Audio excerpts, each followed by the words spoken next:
Hi friends, welcome to Swathi spices. ఈ సమ్మర్లో చల్లగా ఇంట్లోనే ఈజీగా ఎటువంటి కలర్స్ కలపకుండా న్యాచురల్గా బాదం పాలను ఎలా ప్రిపేర్ చేసుకోవాలో ఈ వీడియోలో చూపిస్తాను చూడండి.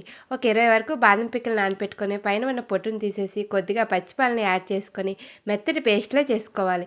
ఇంతలో స్టవ్ ఆన్ చేసి ఒక గిన్నెను పెట్టుకొని 1/2 లీటర్ పాలకు గాను 20 బాదం పిక్కలు నానపెట్టాను. మీరు ఎక్కువ చేసుకుంటే ఎక్కువగా నానపెట్టుకోండి. పాలు శుభ్రంగా మరిగిన తర్వాత ఇందులోకి 1 టీ స్పూన్ వరకు కస్టర్డ్ పౌడర్లో మిల్క్ వేసుకొని చక్కగా మిక్స్ చేసుకొని పక్కన పెట్టుకోండి.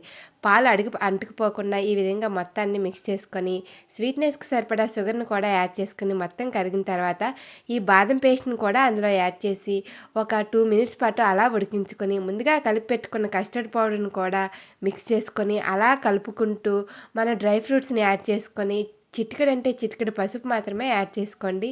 ఎంతో టేస్టీ అయిన ఈ బాదం పాలు రెడీ అండి. Please subscribe.